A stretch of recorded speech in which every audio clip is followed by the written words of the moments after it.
If you're not going to do that, you might as well just get off the ice because you're wasting your parents' money and you're wasting my time. You need to push your child in a way that is healthy. My thing is like appreciating is showing up.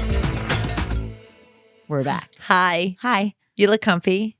I'm super comfy. What are you look wearing? comfy too. I am so comfy. Yeah, I love I was this. feeling comfy today. But yours is like cute. What are you wearing? This is Lululemon actually. Dude, you know, is that the outfit that they hooked us up with? So I tried it on at the fitting that we had, and then I loved it so much that I went back and bought it. Did you really? Yeah. It's really cute. I know. They were so kind to do that for us too. Resist it. I know. They set us up with our They little did. like. I know. Tell everyone that story. What was That's it? kind of fun. Well, yeah, I reached out to them that we were having like starting a podcast, and they were like, "Oh, we would definitely like to be, help to this to spread the word and come in for a fitting for your first outfit." And we did. They set it up too. They had like a welcome card. They had like outfits for us to try out, protein or bar, to try on. Yeah, like a water little bottle. I said, "Where's my champagne?" Oh Lord. Okay. Ungrateful. I'm so grateful. What are you talking about? I love Lulu. You love Lulu. I love Lulu. We live in it. That Yes. is like my work attire. When people ask me, what do you wear to work? I'm like, Lululemon. Absolutely. It's great. It's comfy. Sorry, I need to open up the pocket so I can put my hand in my pocket. I love a pocket. I don't have a got pockets? pocket, maybe Oh, because that's a mine is Amazon. That's unfortunate. No, but it's super cute. I wonder if they make pants long enough for me. They it's just really like it's like a high waist, and yeah, I could live in this thing. Well, that's great. I'm glad you're comfy and I'm comfy, and I cannot wait to continue. It's gonna be a comfy episode. Part 2. We are. Part 2. Part Did 2. everyone watch part 1 I hope so. of our skating versus I hope dance? so. Otherwise, they might be a little confused. That I won the competition? Was that confirmed? No. Oh, it's not confirmed. You didn't win any competition. No. Oh, okay. I just tell myself that so it I was can a friendly sleep at night. competition that was unjudged, I guess. We both won. We both are winners. We had okay? Coach Josh there. We did have he Coach was Josh. timing Well, he's and our making coach. notes. He didn't tell us who won. In He wasn't the honor of referee. Josh, we are drinking Josh wine tonight. Come on. Okay, that's enough of our jokes. Just shut up. All right. We got to get back to like the go serious... back to serious situation. Okay, so we left off about judging competitions, what you look for. Yeah, and all that good stuff. And I think it's important now to talk, because we were talking about like, how dance judges get paid. Some better than others, depending on what companies you work for. But I was talking about the IDA, the Impact Dance Adjudicators company that has hired me, and she's really fought for us. But yeah, I think it's crazy that figure skating judges do not get paid, and I think that needs to change. I know, because that just gives another job opportunity to people in the sport, right? That may not want to coach. And there are not a lot of qualified figure skating judges in this world. Figure skating is not like there are not a ton of really qualified figure skaters, I think. You know what I mean? Like it's a somewhat popular sport, but because you don't have not a lot of people know how to do that. I mean, do you have to skate to judge, or do you know need to or know? you have to train? You have to go through rigorous training in order to. Yeah, because I know a few judges that they didn't make it far in skating. They just did it like as an adult, and they judge. But it's more like book smart, and I feel like you can relate more as a judge if you actually did it yourself. If you actually did it to that high level. Right? Because you hold a standard. The one coach at our rink, Denise. Yes, love her. She has some crazy accolades. Technical specialist. Yeah. And she's really made a big impact with her judging specialties. Yeah. And that was Lucy Henson, one of our guests. We brought that up. Her coach on there. And she's really made a huge career out of that. Yeah. So yeah, I would love to hear her story. I know. Because I would like she'd be a great guest, I think, to bring on here. She touches so like all different everything. areas, but she's been there from like, think about it. Like Lucy started when she was 6. She's been there from 6 years old, and she's still in the sport to this day. So she's probably got stories. Love that for sure. Yeah. But speaking on like kind of like the financial part of it, I guess. How I know figure skating. Well, I know dancing is very expensive. I think figure skating is probably even more expensive than dancing. That's a good question, right? Because like how much does it cost for a pair of skates? Girl, I feel like things have changed over the years, Yeah. right? But like a blade could go for $800. Just the blade. Just the blade. And then you have the boot for like, I don't know. I mean, I'm thinking about during my time, right? Like $5 to $800. So there's like two separate expenses. Yeah. And like skates, I mean, I feel like I went through like maybe like one boot for the year and then you changed out your blade. Okay. Yeah, but I think it just depends, right? Like it how depends much on the skater, how the much wear you and skate, tear, right? But how much does like toe shoes go for? Oh, point shoes. I mean, or toe shoes? Are they called toe shoes or point shoes? Oh, excuse me. I know what you meant though. Okay, good. Yeah. Okay, great. I mean, definitely not as expensive. They're as not even the blade. I mean, I don't know. Again, I don't know what they are now, but I feel like back in the day, and again, I never paid for any of my shoes when I was younger, so like I don't really fully know, right? But I feel like $100.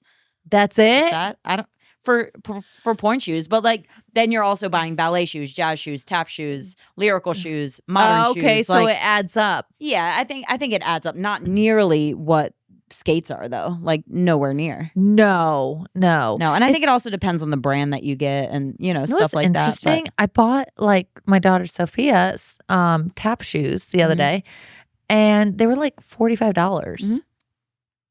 Yeah, like. Do you think it's gone up over the years or no? Maybe a little bit, but I also think there's places like Amazon that you can buy them off of. Oh, I were never did. Available before. If I could save a buck, I'll save a buck. Yeah. Okay. But like we used to have to go to the dancewear store and that's all you had, right? So there was really only, I guess, one price. Right. For everything. No, it's interesting. But then like, I feel like when you're a skater, you're paying for the ice time, and ice is very expensive to run, as and that's we know. What, like, I kind of want to compare this because there's a lot that you pay for dancing that I'm knowledgeable about. But right. Like, so besides the boot, the blade, all that stuff involved in the skate itself, you're paying for ice time. Yeah. You're paying your coach, right? Your coach. Yep.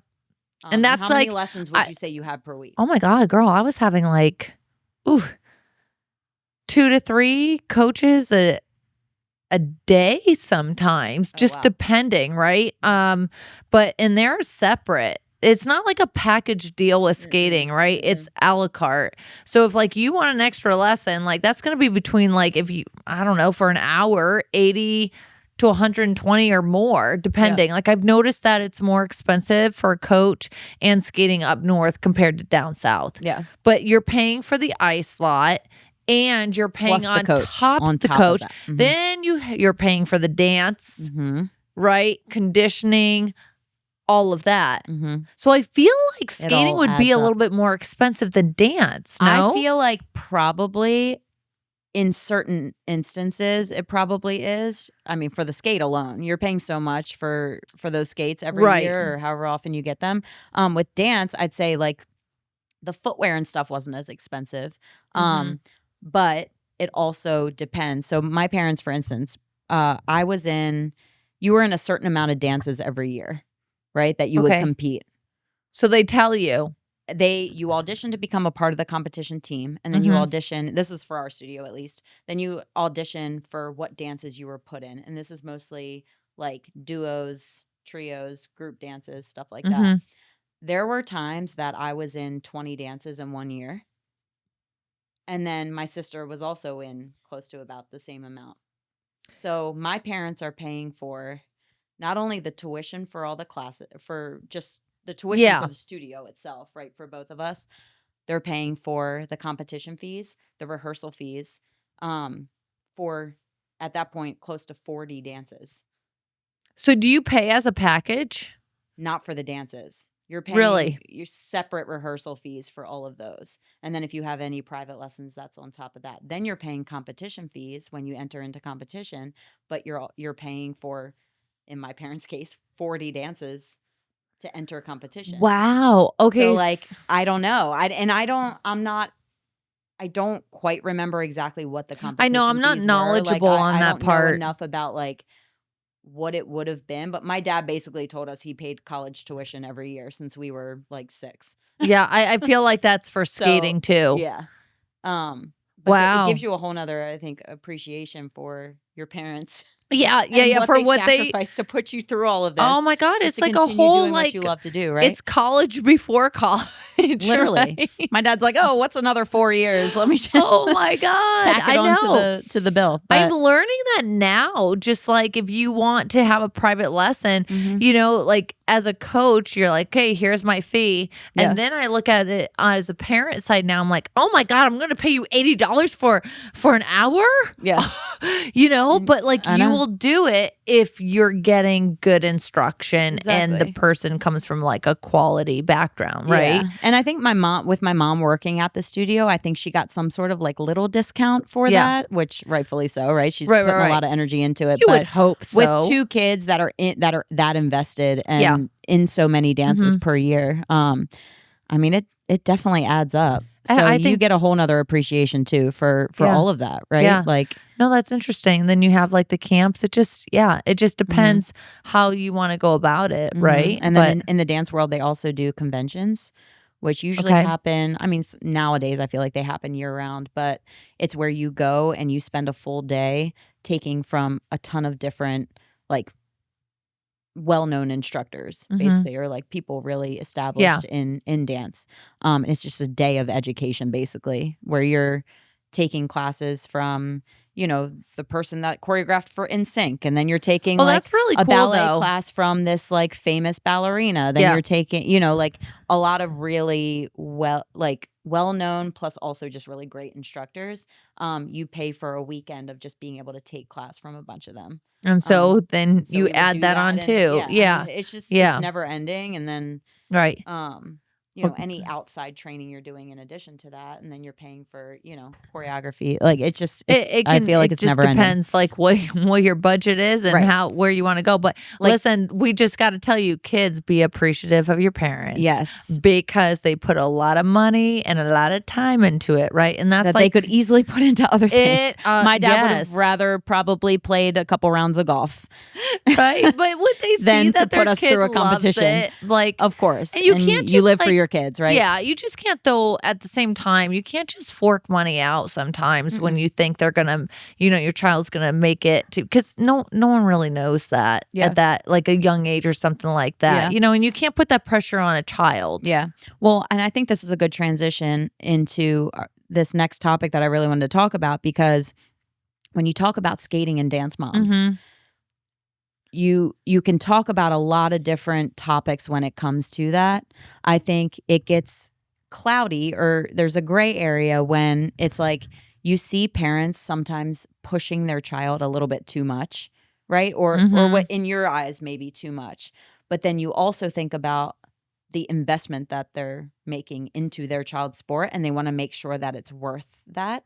Yeah. And there's that aspect of it I know. too. I'm never a fan of pushing someone to do something that they just don't enjoy or that they don't want to do. And how are you supposed to tell a parent that? Like when you're like, you're spending way too much money. It's for hard. But like when I hear, you know, oh, like you're being too pushy or this or that, it's like you can agree with them to a certain extent, but you have to hold your child accountable for the money. Oh my God, the fly is back. Oh my God. It was just on your forehead.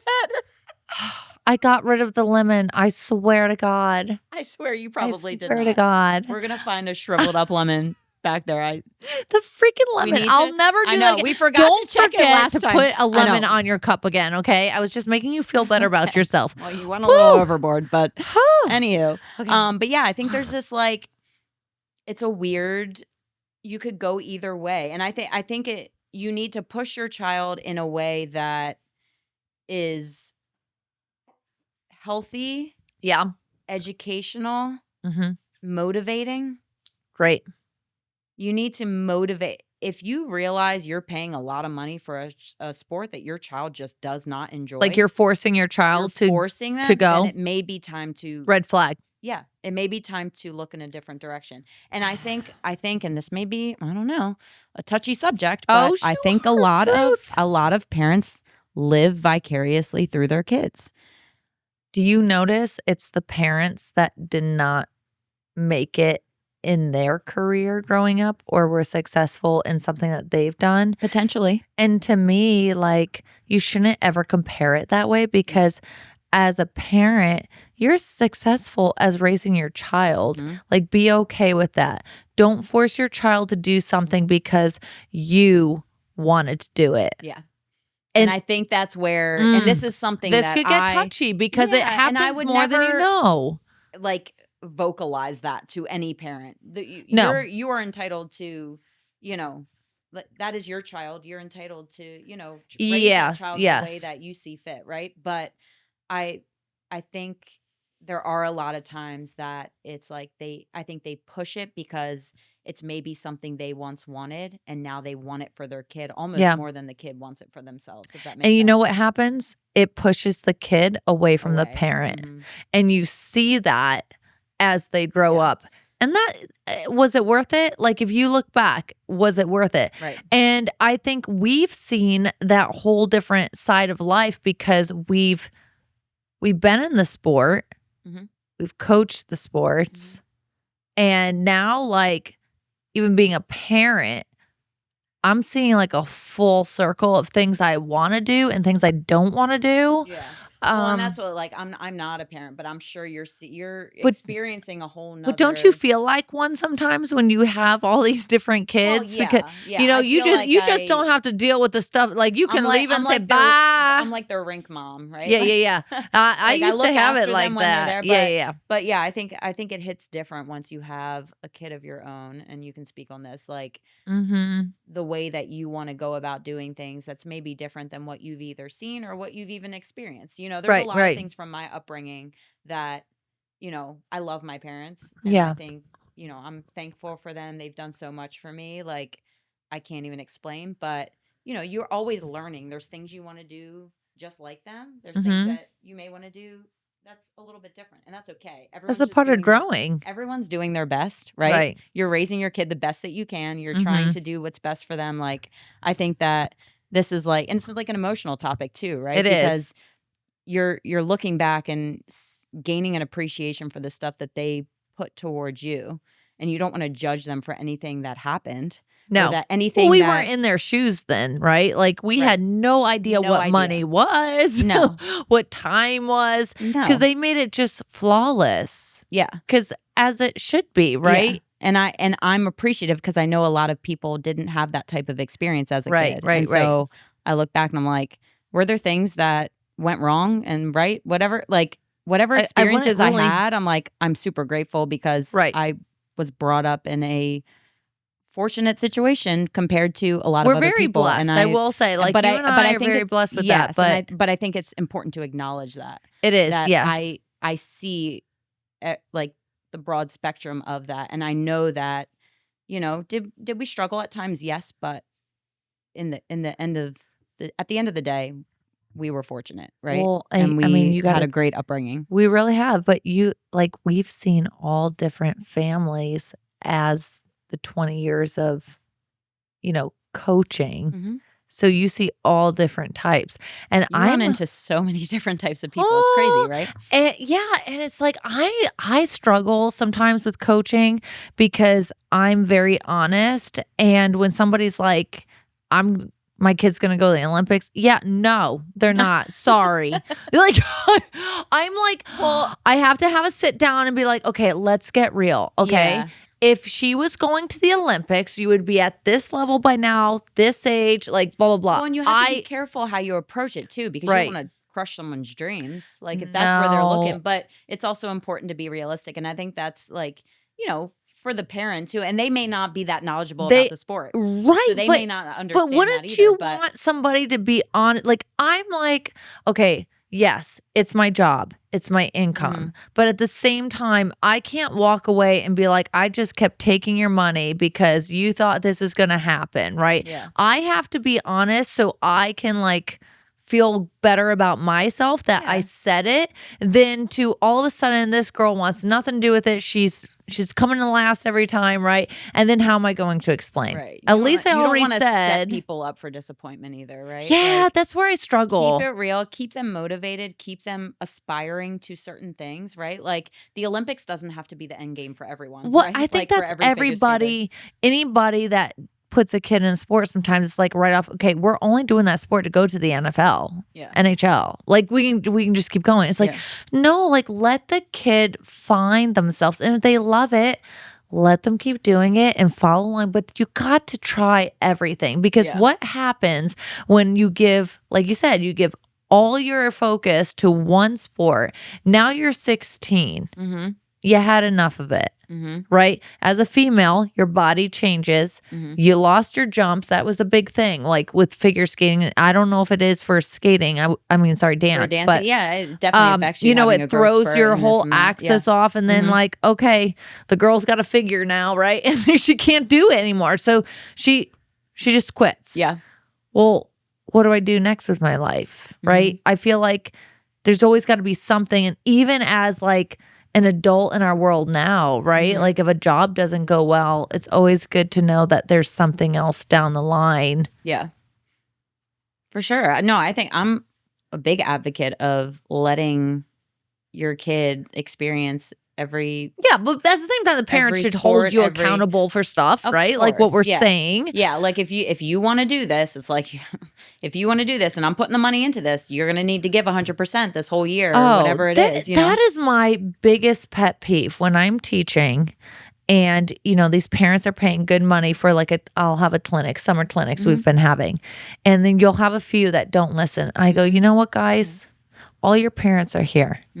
And you're wasting my time and you're wasting your parents' time. Yep. Because if you want to get better, you have to put the time and effort into being out here. If you're not going to do that, you might as well just get off the ice because you're wasting your parents' money and you're wasting my time. Yeah.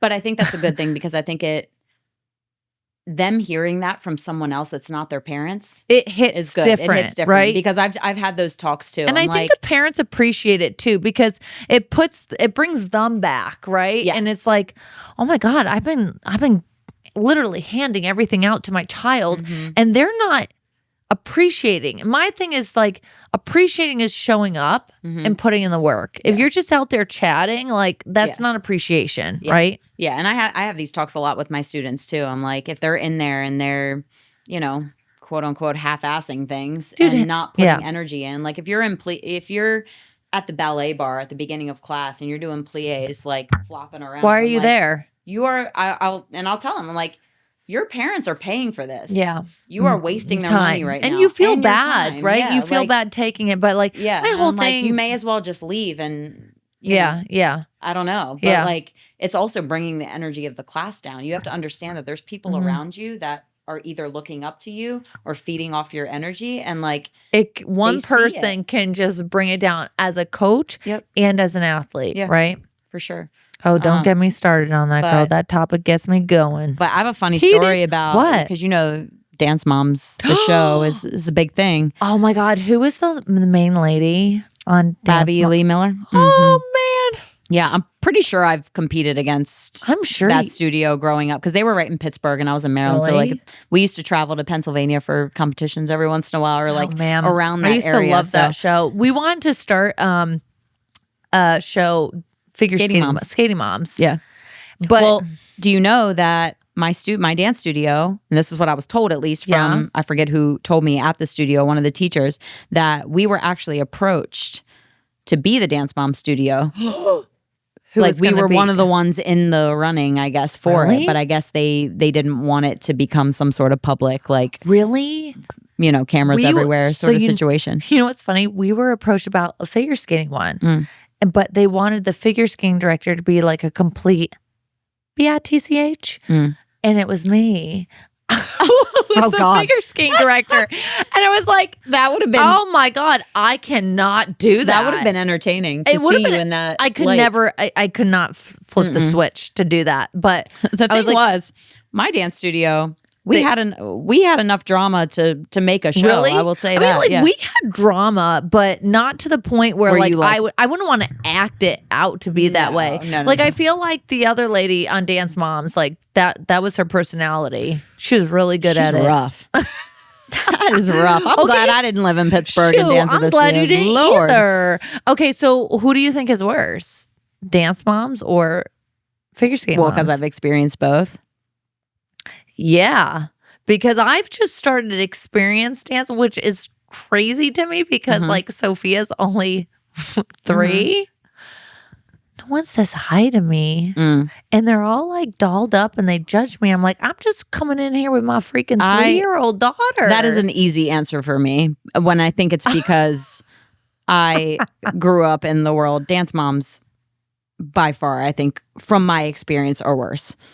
Yeah, so like I go in there and they're all chatting in the room and I'll pull out my laptop and go in the corner and just like, I'm not being rude. I'm nice. I don't like to be rude. I know. Okay? You're a nice lady. Yeah, but I say hi.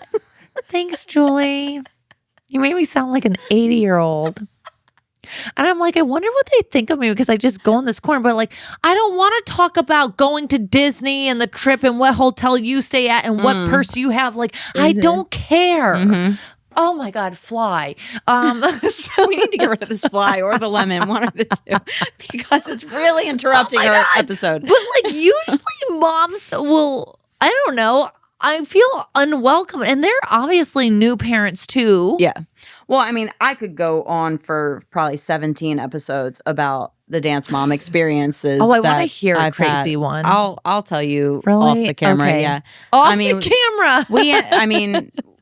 Between my sister and I, we experienced some crazy dance moms throughout our like, childhood. See, and I feel like our moms could talk about that for hours because they didn't tell us what was going on behind the scenes, which probably a good thing. I got some stories. You got stories? Yeah, we'll save that for another time though. God. Usually it's me, it's you.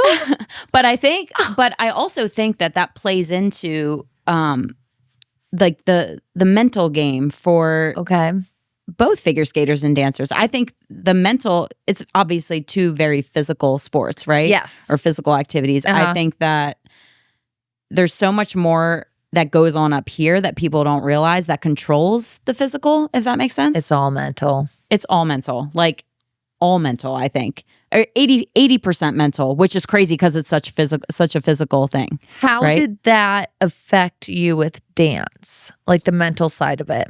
I mean, I think it was more of obviously the body image topic. That was also a mental thing for me. I think growing up, mentally you're always aware of it. I think that there's a lot of comparison at your studio when it comes to other dancers your age or in your group that you're trying to be better than or trying to live up to or trying to compete against or whatever it is. Like it's a competitive sport. We're competing against some people at our own studio at times, like in solos and stuff. So I think that can get your mind going a little bit and make you approach things differently. I could see that. I think that, parents, like teachers, things that you hear them say, the way that they treat you or the way that they, for the most part, I had a great experience with dance growing up. I think for me, the mental part came more for competition. Like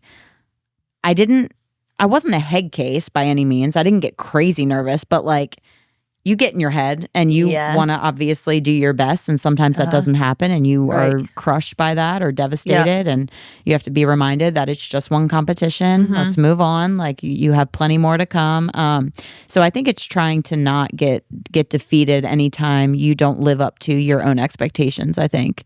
Probably. Fair. Understandable. Or your teacher's expectations. You have those expectations as well, right? You want to just be at your best at all times, and sometimes that's not possible. Yeah, and it's intimidating when you go out there and it's just you. Yeah. And everyone's watching you and they're finding fault with it's either they're finding fault with everything or they're like admiring everything. But it's a lot. And I think that's why it's a great sport. I think solo sports are so admiring because you're putting yourself out there to be judged and it's learning how to accept it, right? Like they're not looking at anyone else. You are the only one out there. Yeah. And you need to be it's that feeling of needing to be at your best at all times. Yes. When you're in a team sport, and I love team sports. I have so many great things to say about team sports. I've never done a team sport, so like that's hard for me to relate to you on. But like I love the camaraderie between the team and like the way that they are able to work together to achieve a common goal. But I think that when you're out there by yourself, it's a lot. It's so easy to get wrapped up in like that, not maybe fear, nervousness. Yeah. Like all the things that go into like being out there in front of everyone by yourself. Did you feel more secure though? Like go towards shows, right? Like even when I competed with ice dance, having a partner, even a show, having a partner and you're doing a solo, I would feel comfortable. Yeah. Because I had someone to lean on. Some of my favorite numbers were the duets that I did with my duo partner because you're feeding off each other's energy. We had a connection. We loved dancing together. Like that was something that, probably some of my favorite memories from childhood were, those moments where we performed together just because, and a lot of people would say like, admire us for the connection we had because you don't find it that often and the way that we danced together and how in sync we were and stuff like that. Finding a partner. Yeah. But I think it's, that's the thing, like going back to being a parent, like it takes a lot for a child to go out on a stage in front of all these people. They've never done that before, right? And then you take a figure skater who goes out there by herself on this full sheet of ice. That is intimidating. Plus, they're doing triple jumps landing on a blade. Okay, like, not a 5-year-old, okay? No, but I'm saying like when you get to like the more advanced, seriously. like you're out there. And yes, agreed. Like from a young age, I think just being out there in front of a crowd by yourself on an empty sheet of ice, right? Okay, but when you get to higher up in your training, and then you're doing all these crazy technical elements, if you go into a jump and mentally you're like you freak out for a second, you're falling. That was me. Or you're like it's that quick. If you're not mentally all there in every single moment, not mentally all there. Danielle, you're still not mentally you're never all mentally there. all there. You said it for me. Holy shit. Julie. Okay, listen. I'm going to come out with something, okay? Oh? I struggled mentally with figure skating. I don't know what it was. I was actually, I was a good jumper. And when I would go into it, I'd be fine. But there, I was shut off. So, I don't know what it is. I don't know if it's almost like a blackout, just go for it, but you're not fully thinking about the technique involved in it. Yeah, so figure skating, we call it a pop. So I would go in, I'm ready, and then all of a sudden midair, I would just open up. And I would beat myself up about it because I'm like, I know I can do it. I can't figure out why I'm coming out of it midair. What? And someone told me to, you should probably go to a sports psychiatrist. I've never been to that. I was 16 and I went and they're like, okay, break it down. How do you feel when it happens? I'm like, can't tell you.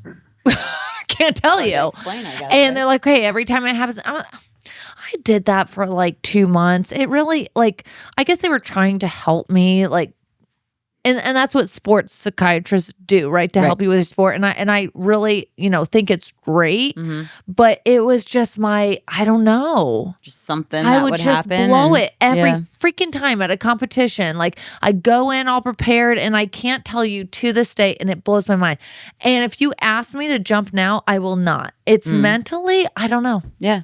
Well, I mean, I think especially figure skating, dance can be a mental sport. I think figure skating is so much more of a mental sport because of the elements that you're doing and everything involved in performing a routine, right? Or a program and having to catch every single little technical detail of every single spin and jump and everything that you're doing.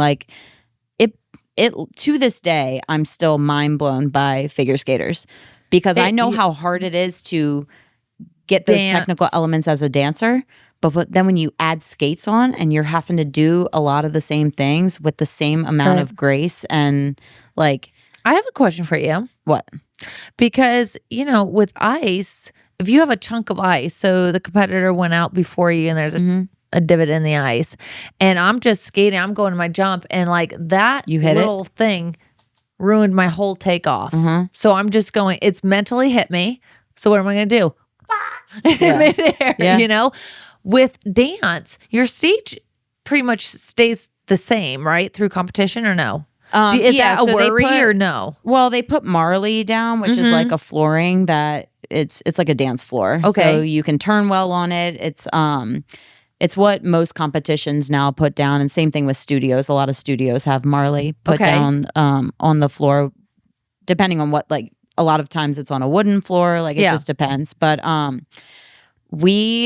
so there may be like a bobby pin on the floor that someone could slip on. Or back in my day when we were doing tap routines, sometimes they wouldn't put Marley on the floor and it would just be wooden and we'd be sliding.